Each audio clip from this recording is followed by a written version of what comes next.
Hey, everybody. It's Jason. I know you've heard my voice many times in the podcast, and I'm here to tell you about something very interesting coming up. I want to let you know about an incredible opportunity for you to get free tips and strategies to build and monetize your personal brand. My good friend Rory Vaden is a New York Times bestselling author and Hall of Fame speaker, and he and his wife founded a company called Brand Builders Group. And they have put together a huge online summit where they're interviewing some of the most influential personal brands in the world on their never before shared secrets of how they became who they are today. So who's speaking at the summit? We've got Lewis Howes, got Michael Hyatt, Dennis Rodman, Kevin Harrington, Jay Baer, Donald Miller, and more. This is a rare opportunity for you to hear the stories about how they became New York Times bestselling authors, how they built high-paid keynote speaking careers, how they have grown massive online followings, and exactly what they have done to create large, multi-seven-figure businesses. If you're someone who is looking to create any type of influence, you have to check this out. It's totally free, and you're going to be learning from the masters who've actually done this. So I want you to encourage you to head over to the show notes today. And in the show notes, I'm going to put a link to this summit. Again, completely free. Take a look at it. I feel super confident you will find it valuable. And now, enjoy the episode.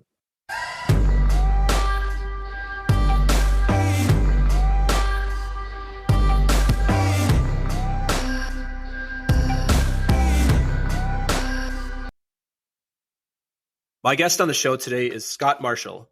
Scott is the president and CEO of the Institute for Shipboard Education that runs the Semester at Sea program. Nice and easy. Scott, how you doing? I'm doing really well, Jason. Thrilled to be here with you. Yeah, so glad to have you here today, Scott. Scott and I were just catching up like I do with all my guests before we kick off. And I always like to say at the beginning, when I have never met Scott before. We met about 3 minutes ago, and it's a real pleasure. I can't wait to hear about you, learn about what you're up to, and talk about cruise ships and education and all the things. So Scott, let's get right into it because I know we have a lot to talk about. So very first thing, what's something that you nerd out about? So I really like this question, as your guests always seem to like. I am a nerd in the nth degree, and I like to read in themes. And it's usually a theme that integrates two big topics. And right now, my focus nerding out is on the intersection of philosophy and neuroscience.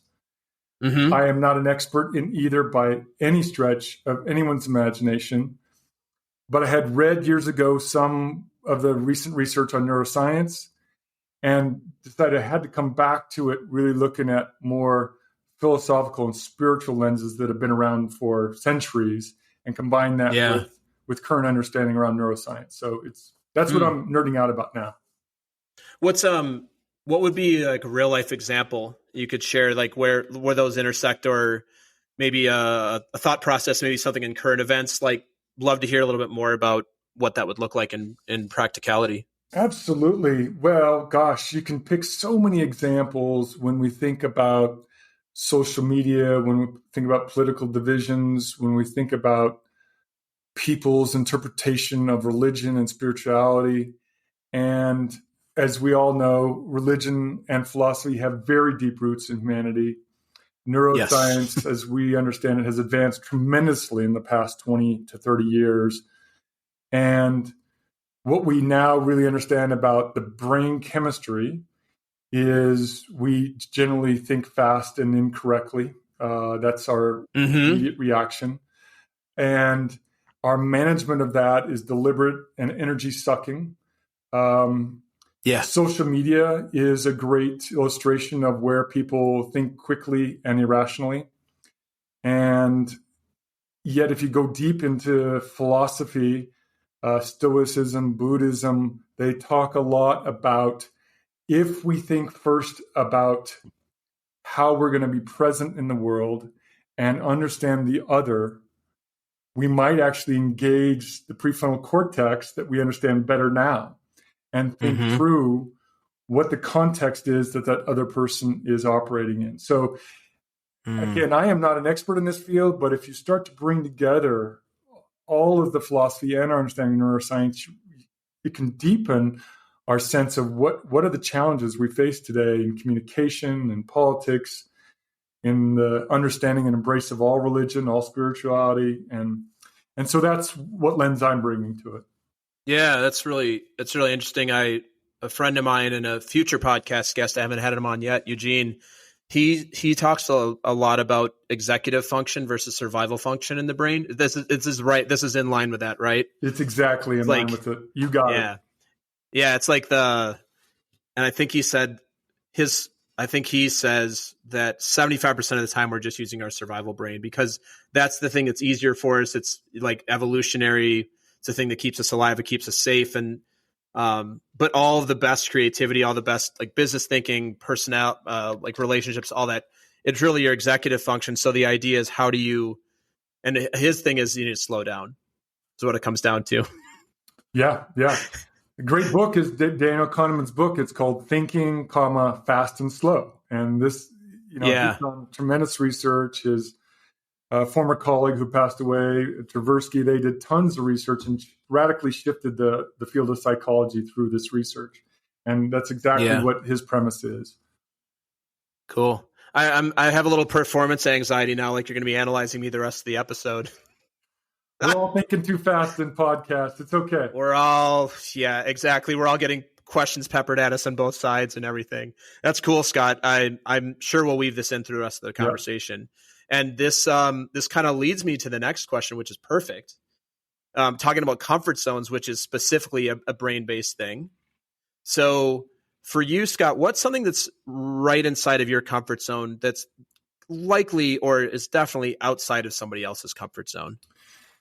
Yeah, so I love the opportunity to go into a different country, different culture with a very limited plan alone. Now, I don't do that much. I'm married. We have kids, for the past 18 years, 16 years, it's been with others. But certainly in my 20s and 30s, I did a lot of that. And it opens up the mind in a way that nothing else can. And if we truly think about the other first, it is the most enriching, challenging, exhilarating experience that I can imagine. Yeah. On the other hand, I am a tall, white male that immediately stands out in those environments. So a lot of people would think, well, you're just going to be such an oddball. But I try to go to the other immediately so they feel like I am not a threat. I am not assuming. And it's the best kind of experience I can have. Yeah. Do you have any example? I think this would be useful for all of us. Any example where using the slower thinking as you're traveling, kind of like what we talked about in the first question, can be useful? Because I know for me, I'm just thinking about my own travels. We always see the lens. Most of us, we don't take the time to see the lens through anybody else's context or how they see it. Have you had any examples in your travels that you specifically can point at and say, hey, by slowing down my thinking or by looking at what that other person might be going through, it created this connection, safety, whatever it is. Do you have any examples around that? If I could, Jason, I'll give you the counter example where I reflected on it later, realizing that my quick thinking was incorrect.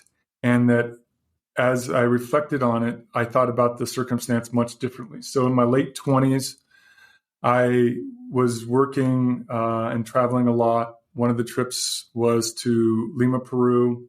I had a free day, so I decided to try to find my way to this architectural dig that was outside of the city. They basically described this to me with very rudimentary Spanish of my own. I thought I could accomplish this trip.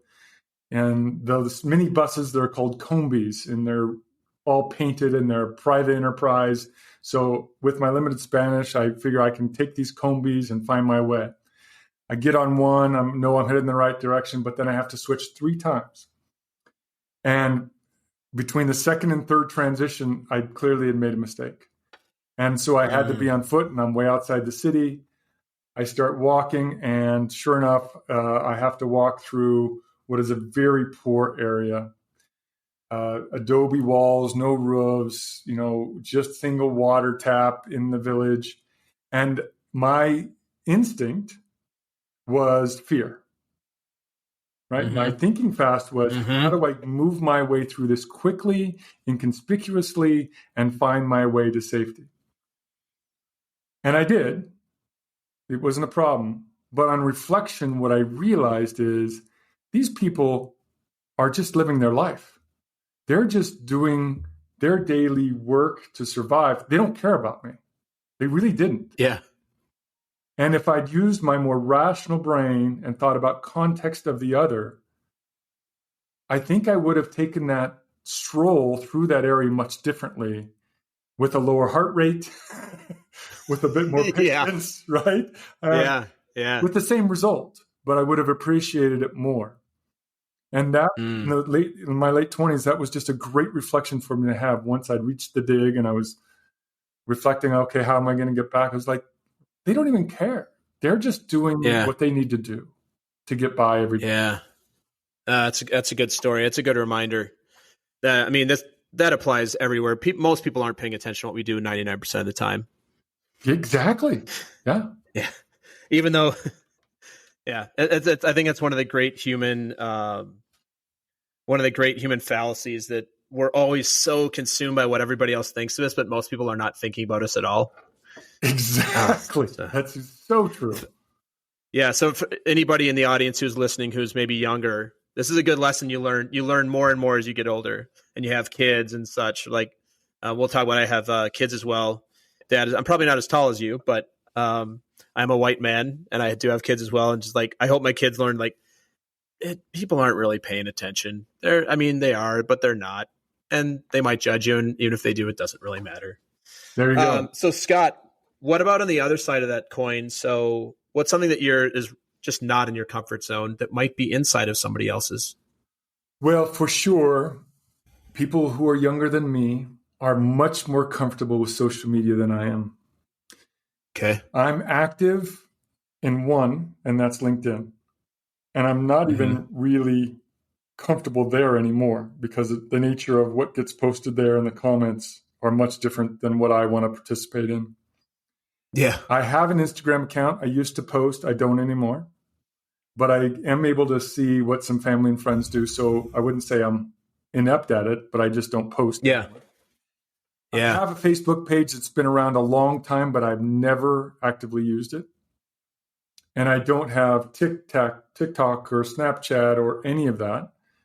Yeah. I am just not comfortable with what happens there. And I know that, my one of my kids, 16 years old, he watches TikTok. I'm not going to go there. Yeah. My wife is very good on Facebook. She follows family and friends. She has a news feed and all that. But there's all types of negativity there too that I just don't need that. I don't want. So that's definitely discomfort for me. So what I'm hearing is you are not running social media for your company. Exactly. And that is, you've nailed it. It's absolutely essential in today's world, right? Yeah. Mustard C has every account that we need to communicate with that younger generation. We're active on all the platforms. And fortunately, we have people who are really good at it. And it's okay that I don't play. Yeah, right. This is where you hire for expertise so that you don't have to think about it. That's awesome. That's great. All right. So moving to the next part of the next thing I have for you, Scott, this is around public speaking. I know you do some public speaking. I think a podcast is public speaking. People are going to listen to us. So I give you 5 minutes and the whole world gets to hear what message you want to share. What is it that you would share with all of us, and what would be your call to action at the end of your speech? 5 minutes. This is just a wonderful question. It really should inspire your guests to think deeply, and it did for me. Thank you. Flattery will get you everywhere on my podcast. Everywhere. So thank you. Keep them coming. Yeah, everywhere. Throughout this whole time, exactly. I'll keep it up as best I can. Exactly.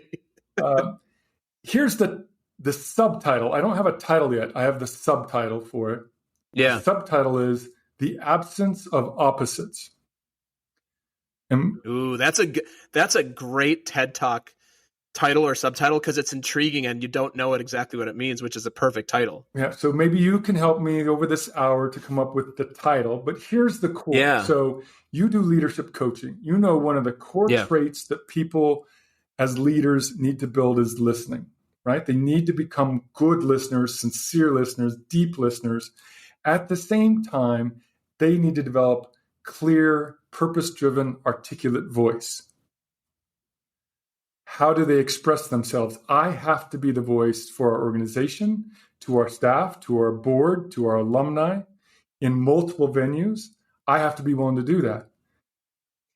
And these are not opposites. They are complements to each other. So I must be a really good listener and I must be a very good speaker. I must have clear voice.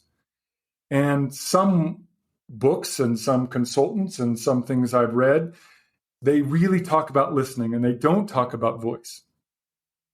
And to me, that's fascinating. A huge miss. That's a huge miss because you need them both. And they are actually complements to each other if you do them well.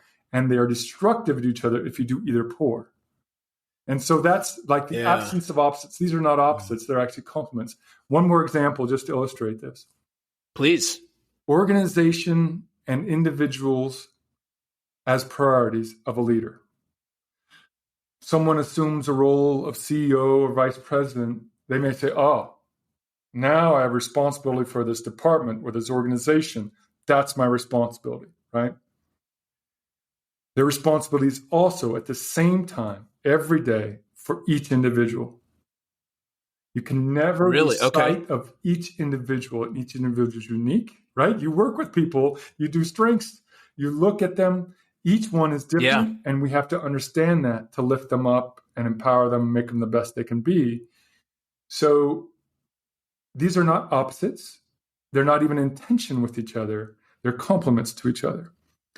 Yeah. And I've got 5 or 6 of these to illustrate, and it does go to a lot of the reading I'm doing currently, trying to really build out this logic. You know, we love in the political realm some love to badger socialism, some like to badger capitalism. They are most definitely not opposites. They are on a range and they are different, but they are actually, in the absence of one, you wouldn't understand the other. First of all, that's why one reason they're complements. But also, we are, as a country, socialist in many ways and capitalist in many ways. And if you go to Denmark, they are capitalist in many ways and socialist in many ways. They're just different flavors of the same thing. They're not opposites. So that's just at a higher level, different arena to think about this. Yeah. So what would, when I walk away from your speech and I'm trying to think of a title, but I'm captivated by what you're saying, what do you want me to do? Use the prefrontal cortex. There it is. We're back to the philosophy. There it is. Back, bringing it, calling it back. Yeah. So, you know, there's a term in Stoicism and in Buddhism, in both, this idea of equanimity, that, right, we don't overreact. We maintain an equal perspective. We accept tragedy. We accept joy. We don't ignore those things. We take them in, but then we rebalance. And that actually does take something other than the amygdala to manage. We have to come back and establish a stasis for our well-being and for the well-being of those around us. So what I would beg people to do is that exactly what Eugene is suggesting people do, which is to pause. Yeah. Pause. Yeah. And then say, they're not opposites. They're not extremes. They're not polarities. These are actually complements to each other. And as I understand one, I'll actually understand the other. Yeah. I just came up with a title. It just popped in as you were speaking. I don't know if you like it. If you like it, you can give me some credit in your first or second or third book or whatever. The Power of Presence, and then the subtitle. Something like that. I'm typing it in now. Yeah. I hear that too. The last thing I wanted to ask you about here, Scott, when I'm working with leaders, one of the things that I hear is they want to be that leader who cares about everybody. And you probably hear this yourself with your leadership team. I don't have time. I don't have time. I can't spend time with everybody. I can't get to know them all. I don't have time. Do you have any thoughts around that when I say that for leaders that may be listening? Sure. First of all, I have the benefit of working for a small organization. We have 41, 42 employees now. And so that's much easier than if someone was the president of a 2,000 person enterprise, right? So I get that difference. Second, I would suggest that they may be allocating their time incorrectly. That, again, these aren't opposites. They're both essential part of what we do. And how do I find time? Well, today I was in my office working. Some employees came by and said they're going to grab lunch. I could have kept working. There's things to do.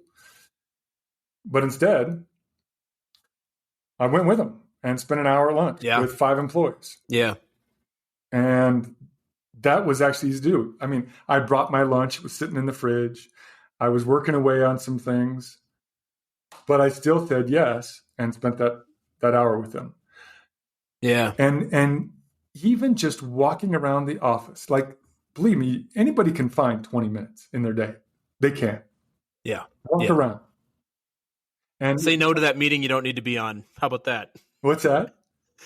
I said, say no to that meeting that you're like, why am I here? That's your 20 minutes back or your hour back. Oh. Like, what is the point? If you could send me an email about this, you don't need me in this meeting. No doubt. No doubt. Yeah. And I'm sure as the CEO, you probably get called into all sorts of meetings where you're like, I don't need to be here for an hour. Yeah, we've corrected a lot of that. Yeah. Mm-hmm. But my senior leadership team is great at that too. Like, no, we're not going to invite Scott. He doesn't need to be there. And I have complete faith in them. They're making the right choice. And if they need me to weigh in, they'll bring me in. Yeah, that's great. Yeah. Awesome conversation so far, Scott. We're going to take a brief commercial break and we'll be right back after this. The Talking to Cool People podcast is brought to you by Jason Frizzell Coaching. Jason works with amazing people who are looking to find and develop their passion and purpose and create their journey to wherever it is they want to go. Check us out at jasonfrizzell.com, Facebook, or on Instagram.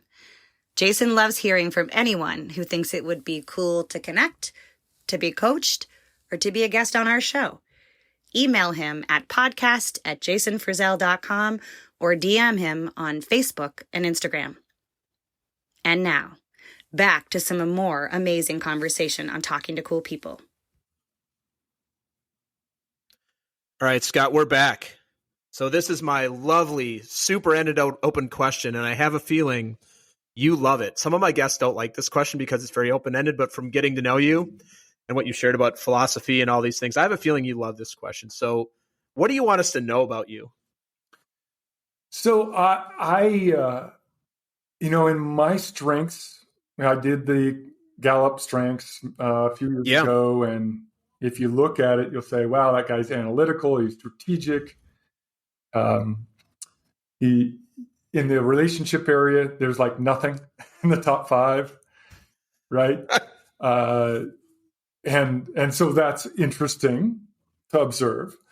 However, if you go back, I think it's now been 11 years, I did a little workshop where we were supposed to formulate our purpose statement, our life purpose statement. And it was a full day, going through, I've done a number of exercises. And I landed on one and I've stuck with it. And it's really crisp and clear. It works for me. It is enhance human to human and human to earth connection. That's my life purpose. I love that. That's amazing. Right? It's simple. It's meaningful. It's also, the other thing I really like about that too, Scott, is it's not implying that anything is really wrong. It's like additive to what might already be okay. And a lot of people's purpose, like my purpose is to do the thing that's like fixing something. And that I think there can be a trap in that. I love that. Yeah. Like I love the word enhance. Yeah. It's like, hey, humans are connecting. We're connected to the earth. How is Scott going to go in and enhance that experience? Very cool. I love that. That's a nice turn on it, actually, Jason. Yeah. I don't even think during the time I was thinking of fixing and repairing, but it didn't come up. And that's a good observation you made, actually. Yeah. So, the reason I bring that up is because this purpose statement was about human to human and human to earth connection. It was about relationships and relationships to nature and relationships to other humans, right? And yet in my strengths, you would find nothing in the top 5 under relationships, which is an interesting contrast to observe. First of all, Yes. given you do your coaching work, you can see that people can have a life purpose that doesn't necessarily play what would come out as their strengths necessarily. And we can also call it out that assessments are just assessments. They're a moment in time. And yes, they're likely capturing some of the things that you're best at, but they're not, sometimes people are like, I don't like assessments because they put me in a box. Not if you don't let them put you in a box. It's just the things that you're most naturally come most natural to you. It doesn't mean you're not a wide range of other things you can be. So that makes a ton of sense. Yeah, absolutely. Yeah. And I mean, my career choices since I wrote that statement in large part have followed that. So when I was back as a university faculty member, I led a number of study abroad, and that became a passion of mine. Really enjoyed it. And that is about human to human and human to earth connections for sure. Then about 15, 16 years into my academic career, I took sabbatical and was able to serve as a faculty member on a semester at sea voyage. My wife and 2 boys went along, and amazing. It was a life-changing experience, obviously, because I shifted careers and so forth. We moved from... You liked it so much that you decided to run the company. That's perfect. Yeah. That's amazing. It's amazing how these things happen, but that followed my purpose, right? I walked away from tenure as a tenured faculty member. I was a full professor. So, secure lifetime employment. And for some, a distinct title that was earned through hard work and scholarship and teaching. And yet it was the right choice for me because it followed that purpose. And for me, semester at sea is absolutely living in to that purpose where we connect humans to humans. And when you're on the ocean, you're connected to the earth in no other way that is possible. And I'm not even a cruiser. I've never been on a cruise. I've only been on one voyage, that's semester at sea. But being on the ocean is a profound experience. Yeah. Very, very cool. I'm definitely going to ask you more about specifically semester at sea, what that looks like. I'm sure people will be interested in it. I think a lot of people have heard of it. I've certainly heard of it. Curious before we move along here, Scott, what's your field of study? Like what were you a professor in? I was a professor in business with an emphasis in strategy. And then I started to move into topics around environmental sustainability and international topics, culture, trust, and so forth. Taught a whole variety of courses, as many faculty do within the business school. I moved into sort of administrative roles fairly early in my academic career. So continued to teach and research, but also do some other work. And but yeah, mainly business, management, strategy, international. Very cool. All right, Scott, you want to play podcast host for a little bit? I do. All right. So I'm handing you the host mic virtually. And I'd like to see what kind of question you'd like to ask me that I can answer for you and for everybody listening. What do you got for me? Well, Jason, I've listened to your podcast, which gave me some insight not only on you professionally, but also personally. Thank you. I know you're married and you have a daughter. I do. And so, with that in mind, what have you learned as a husband and father that has most significantly impacted you as you show up professionally? Oh, man. Scott, you can tell you can tell you do your research and also that you are a deep thinker. That's a great question. What have I learned? I think this want me to reread it or restate it? No, I got it. I'm trying to think what the thing that immediately comes to mind for me as I'm moving into my executive function, hopefully, is most of life isn't that big a deal. That's kind of the thing that pops up for me, especially being a parent. So we talked a little bit about the episodes you listened to. I actually have a second kid because one of the episodes you listened to, I had one. I don't even think we were pregnant at the time. We weren't. So yeah, we actually have our son is turning 1 on Monday. Congratulations. So we have a 5-year-old. Brilliant. Thank you so much. Yes. Pandemic baby. We have a 5-year-old and a 1-year-old. So the thing that immediately comes to mind for me, specifically around parenting, is that most of the other stuff doesn't really matter. Like, it's going to be there in terms of making money, running a podcast, switching careers. Like, those things they still feel really high stakes in the moment. But for me, when you're a parent, like, a lot of that stuff kind of, you're like, yeah, it'll all work itself out. This is the thing. And I think for parenting too, and you have your children are older. Love to get your perspective on this a little bit later, but the kids will also work themselves out. Like our 5-year-old, she works herself out most of the time. Yes, there's things we have to do because she's 5, but a lot of the stuff that it's just not that big a deal. It's kind of the lesson that I would say, and it goes back to the thing of like most people aren't paying attention. The one group of people that are paying a lot of attention to you are your kids, especially at a young age. They're little sponges. Our little 1-year-old's like stares, and our 5-year-old's like, most parents have probably let a few words slip, and then the kid's like, boom, and you're like, oh, you're paying attention whether I know it or not, or whether they know it or not. So I think that's the biggest lesson for me is that, and how that all incorporates in is like an integration into how it all works in your life. Still need to go out and make money, still need to do your thing. You still need to, as an adult, have your creative practices and your business practice if you're a business person, and do all those things, and also make it work at home, which I know is a challenge. And this last year and a half has been a huge challenge for people, my family included. My wife was in an office every day, on the road every day, went from that into a screeching halt to like we're in a house together in the space of one 24-hour period. Yeah. So that's a lot. And it's a lot for the kids to adjust, right? Like with our daughter went from classroom 3 days a week to on Zoom 3 days a week. 4-year-olds at the time are not meant to be on Zoom. No way. Just like I don't think college students are really meant to be on Zoom 100% of the time either, as we learned last year.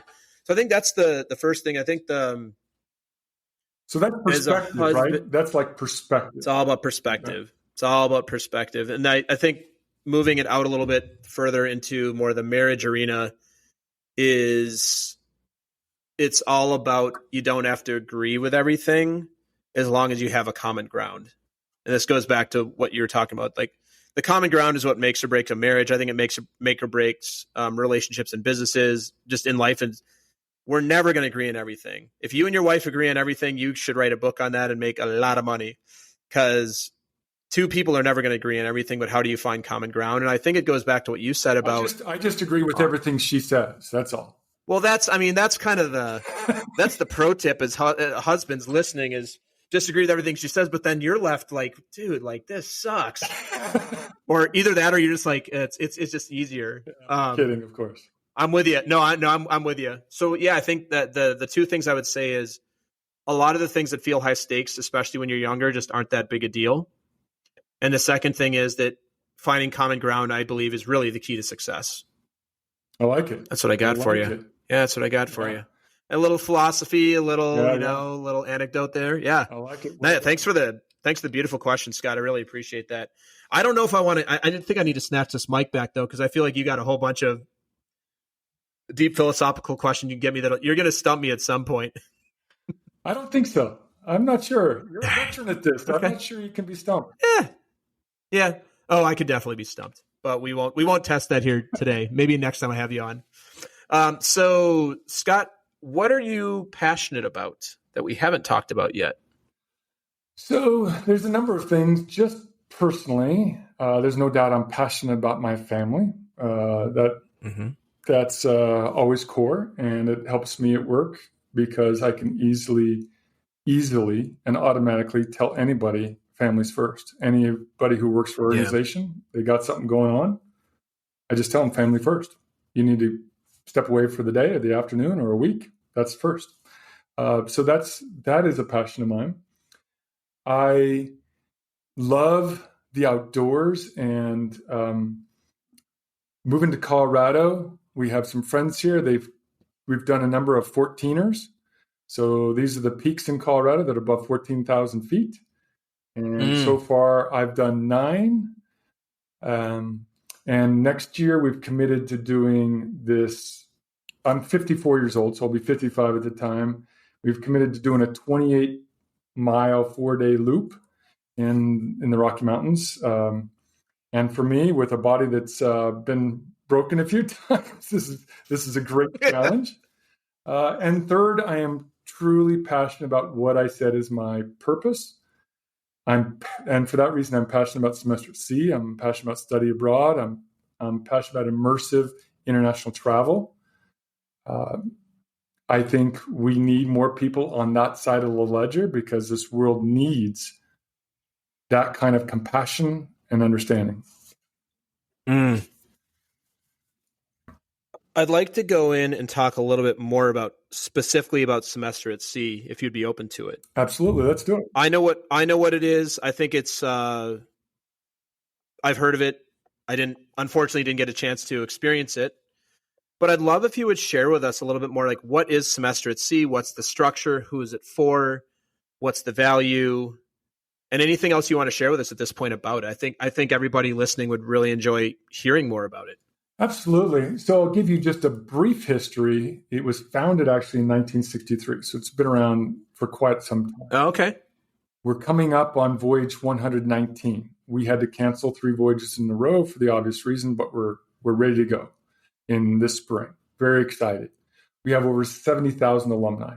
So it's been around serving people for a long time. It is a ship-based study abroad program. The ship is the campus, and just so we all get the terminology right, it's a ship, not a boat. I was taught that, and we have to continue to make sure everybody uses that term. What makes it a ship? Ships carry boats. Ah, that makes sense. Yeah. Yep. That makes sense. Yeah. And the ship is our campus. Then we take that campus and we visit 8 to 10 countries within the 105 days of the semester voyage. And it is a voyage, not a cruise, because we are a learning environment, not, buy trinkets one day at shore kind of environment. Not pina coladas every 5 p.m. on the deck. No. So it is an absolute learning committee experience. We have courses that are all Colorado State University courses. So they're our academic partner. In fact, today is course registration. All the students for the spring voyage are signing up for Colorado State courses, preparing for their voyage starting in January. I know that I am biased. Clearly, I work here. I'm the CEO of this place. But I can tell you. I would expect you to be very biased. Just find any alumni. Jason, just go out, do a search, find any alumni. Find out what they say.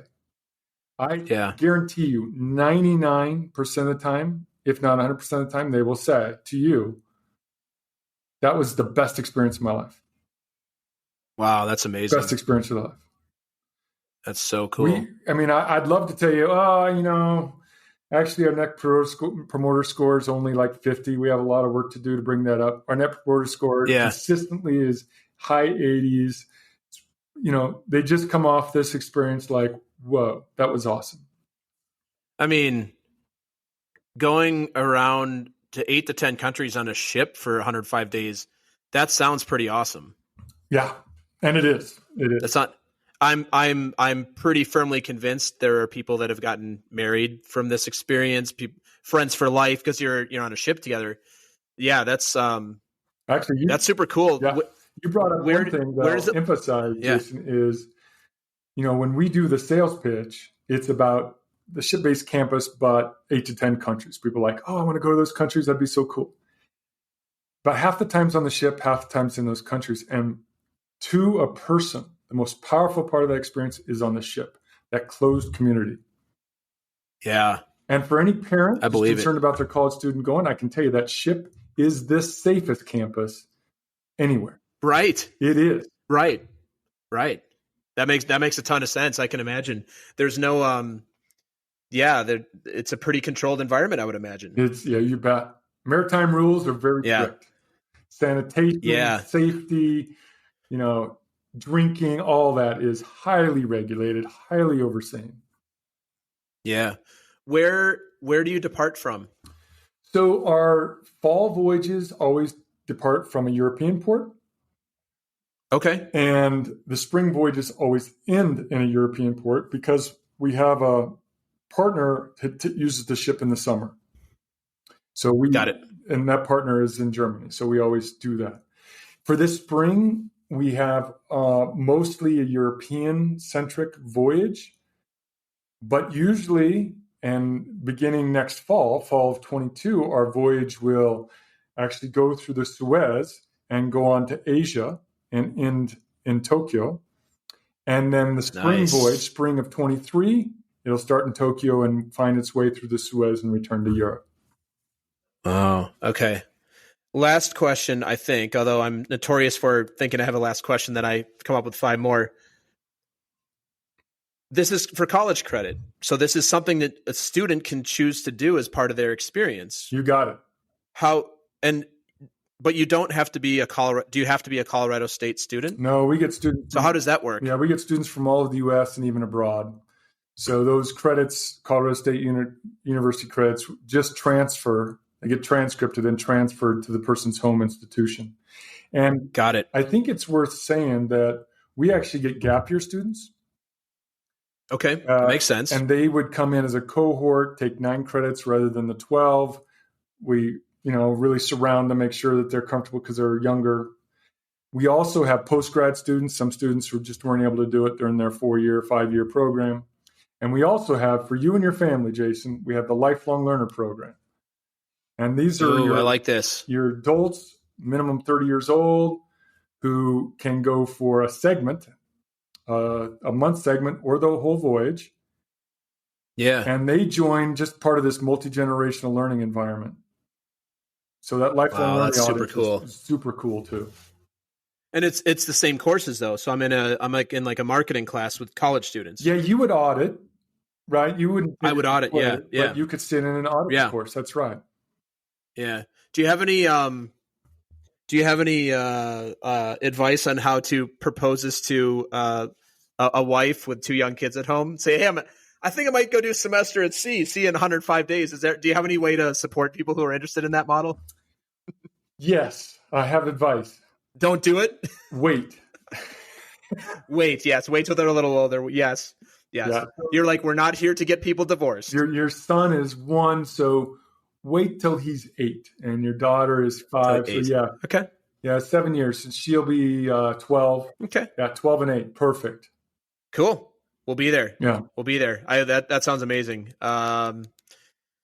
Thanks for sharing that, Scott. It's super educational, and man, it sounds like an amazing experience. Like I'm also somebody, I love the water. I'm a sailor.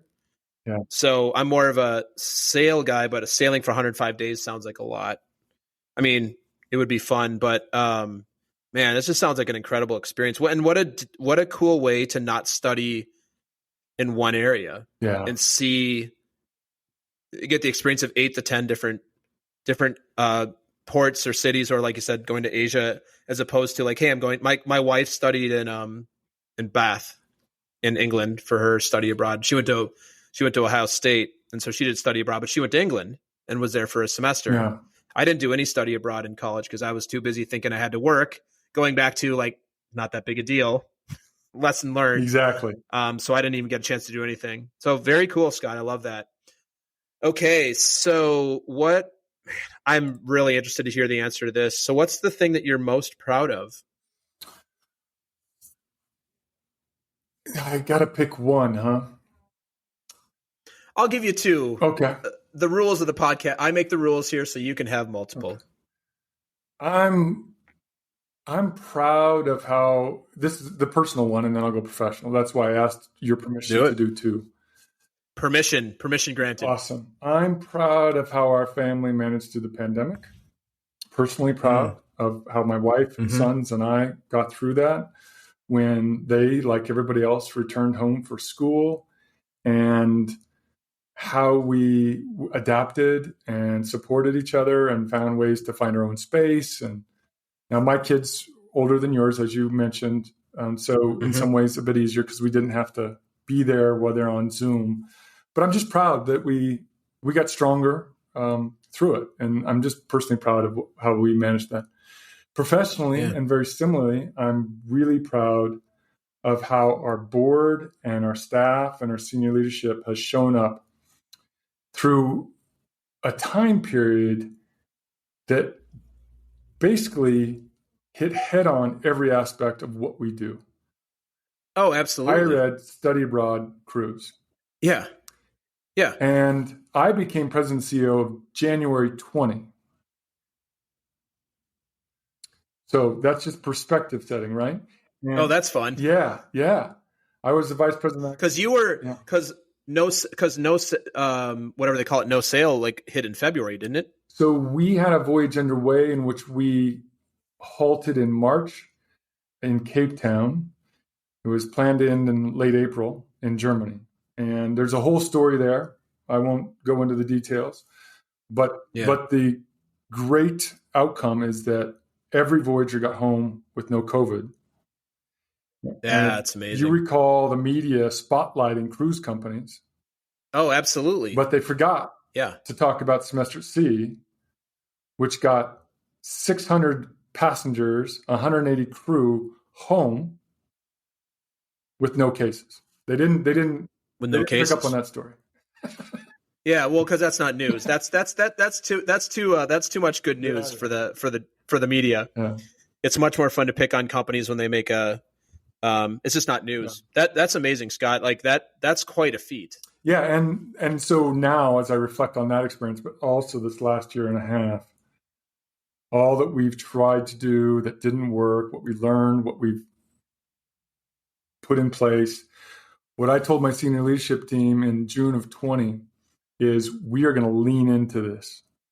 This is not a time where we back and put a shell around us and hope this thing ends and wait. Yeah. So we've implemented a CRM. We've reorganized to be more customer facing. We've experimented with new marketing tactics. I mean, there's all kinds of work that's gone on here to make us stronger so that when we get out of this, we are much more able to get through any future turmoil. Because there's always cycles of challenge and turmoil. Of course. Oh, absolutely. How do we strengthen this place rather than weaken it during this time? I'm really proud of what this place has done. That's awesome. Well, congratulations on that. And it's good to hear that you're back sailing again, back doing the thing. Yeah. And let's just hope that we continue to make good progress on having the world getting back to normal. Absolutely. As much as possible. And I'm just thinking about this, the logistical challenges that you have of getting on a cruise ship and then landing in 8 to 10 different destinations, all which may have their own, I guess if they're all in the EU, they're likely going to have their kind of a similar, but like Tokyo is going to have a different level of protection than like not Paris, it's not, but like somewhere in Italy or something where you're landing, where you're going to just have different level. That's a lot of logistics to manage. Huge amount. Yeah. There's a couple things that we've done that make us highly confident. Number one, in February of this year, we said 100% vaccination rate, passengers and crew. Like there's no exemption. Got to be vaccinated. There's no option to exempt out, 100%. Yep. Second, we have rapid antigen and PCR testing on board. Mm-hmm. Third, we have quarantine isolation procedures in place if necessary. Yep. Fourth, we have masking on board indoors. Fifth, even when you're vaccinated, you still wear a mask indoors? Indoors. We're going to start the voyage that way. It may not have to continue, that makes sense. But we're going to start that way. Sure. Yeah. Fifth, we've installed MERV 13 filters, which are very high standard for air filtration. Yeah. And so if that's there's about 15 things. So I'm just giving you the top 5. You're reducing the risk by like a percentage point each time, when at some point you're going to be like, this is statistically improbable that we're going to have a problem. Yeah. And I tell you, it's going to be the safest place in terms of any kind of disease outbreak. Yeah. Maybe not in the world, but because there's clean labs that they're making chips in, right? That's safer. I get it. But this is pretty darn safe. Yeah, that's cool. Okay, got a couple more questions for you, Scott. This one a little personal. What's the thing that you're afraid might be true about you? Yeah, thing that might be true about me. Well, so I know it's true, and I don't like it. So I'm not scared about it. I just like, Yeah. And that is that I still need to work on not being, and I don't know about the language that I can use here. Whatever you'd like. I know that there's part of me that can be an asshole. And I have to manage that. Now, the reason I'm not scared of it is because I've come to realize that that's true of everybody. Everybody Yeah, of has course. it in them. And it's how we, but do I want, well, now I'm on a podcast saying it. So I'm admitting it pretty publicly, right? Yeah, exactly. You really have a coming out here party, Jason. Here it is. Scott's an asshole. Here's the Scott's an asshole coming out party. I love it. Here's the truth. I mean, I know I'm not really at the core. I'm not. I know that, like everybody, I can be at times, and that's that amygdala hijack. That's when that part of our brain doesn't pause and reflect on the context in which other people are operating. Throughout the pandemic, I think we've had, all of us, times when we're like, oh, why this? Why are you doing that? Right? However you stand on any issue, you've had that reaction. And I think it's been a tremendous opportunity for all of us to not be that. And so I think I'm kind of answering that question a little bit unfairly, because you said, what's scary? It's not. No, that's a very fair answer. Yeah, it's not scary to me. In fact, I would kind of make it the opposite, that I'm so thrilled with myself that I've come to really understand what triggers that part of me. Yeah. And so I can manage it. And, my wife can tell you what triggers it. We've been together, more than 20 years. She'd be like, how much time do you have? Yeah, she's like, how much time do you have? We'll have her on the podcast next week, and we'll work through that. We'll see what she has to say about this. Yeah. We'll work through that. We'll do some couples, not a therapist. We'll do some couples coaching live on my podcast. Awesome. Kristen and free. Kristen, right? Kirsten. And my wife's Kristen, so we'll bring him in. Perfect. We'll bring him in. That would be I don't know how many people would tune in for that. It would be pretty entertaining for us, though. That's awesome. All right. So I don't know that I've had a guest that this question is a better fit for than you, based on the very first answer you gave. Scott, how do you see the world? This is the philosophical question. So this seems right in your wheelhouse. How do I see the world? Beautiful and fragile, connected, but with boundaries that are artificial and imagined, and deeply impactful, full of extraordinary life, of unimaginable variety that's endangered and imperiled.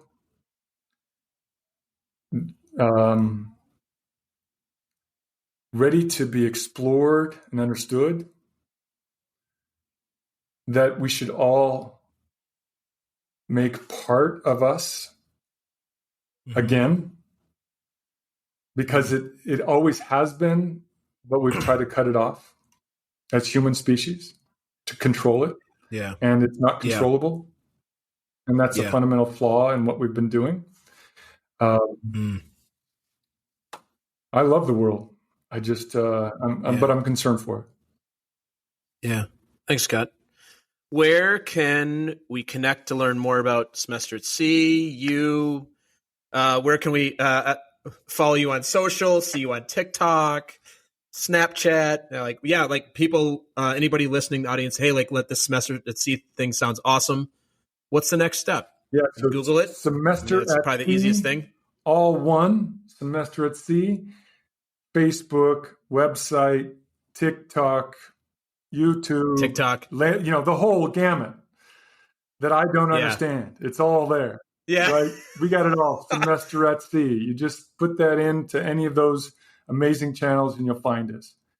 As I mentioned when you asked what I'm not so good at, and that's the social media piece, I play Yeah. on LinkedIn. I still enjoy being part of LinkedIn. And that's where someone, if they wanted to find me, please do. I think there's still a lot of merit to that platform. I do sometimes get entertained by going deep into comments, but never really paid up.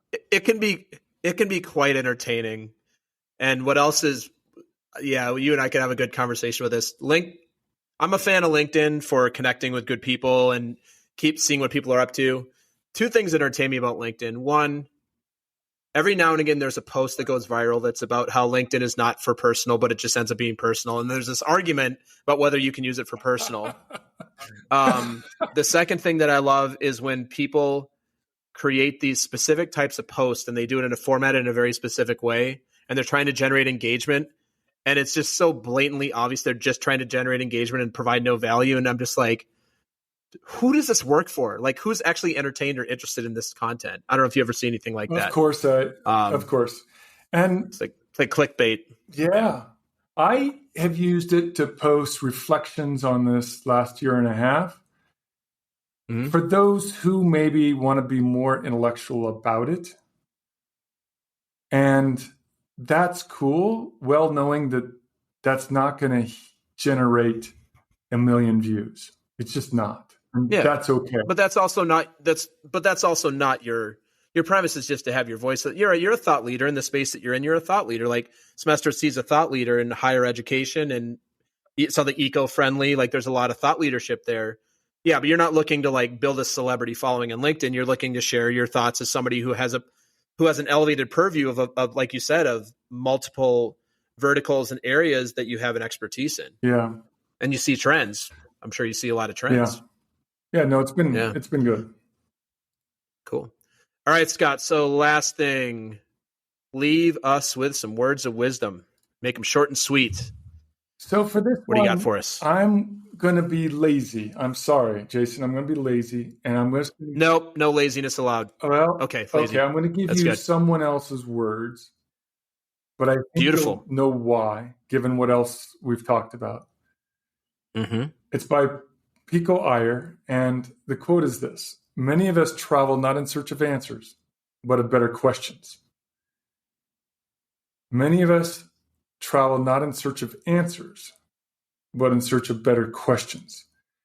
And that to me is what we should all be spending our time doing, is finding the right questions. Because if we sit within our four walls, first of all, we know we have the wrong answers. And I can assure you, we don't have the right questions either.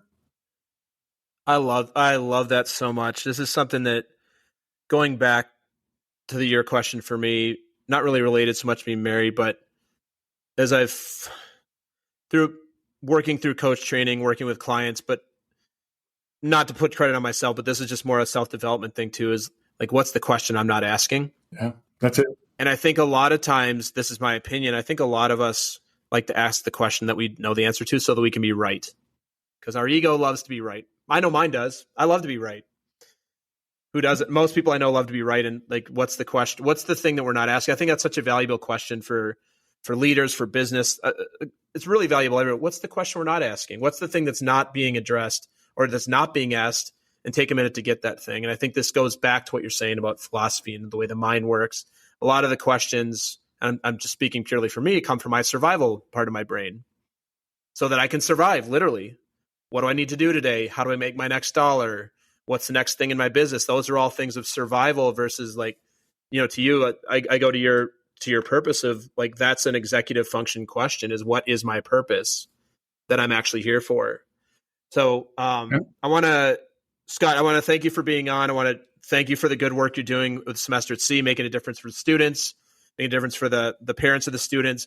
I'm excited to learn that there's actually an old person like me can go on, and I don't actually feel old, but it sounds like maybe I wouldn't be, maybe you can come too. And then like, we'll be the old guys together. Just thank you for everything. And congratulations on weathering the pandemic. I was sharing with you before the podcast, my wife works in the travel industry, so I'm very familiar with the devastating impact the last 18 months has had on airlines, cruise ships, hotels, car rental. Like the car rental stuff is pretty well known out there. But yeah, for weathering the storm and looking at how you can do things in the business that maybe you didn't have time to do. I think there's a huge lesson for people in businesses. Hey, like things aren't going well here. Where can we have it go well elsewhere? Yeah. Where can we shift our priorities so we're doing these things and not being afraid to spend some money on a CRM to tighten up your operation. So when on the other side, you got a whole influx of business, you're prepared for it in a more operationalized way. Yeah. So thank you very much. Thanks for recapping that. Really been enjoyed the conversation, Jason. Thanks so much, Scott. Take care.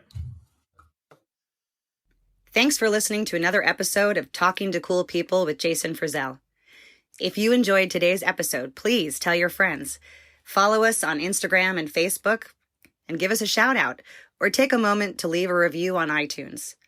If something from today's episode piqued your interest and you'd like to connect, email us at podcast@jasonfrizzell.com.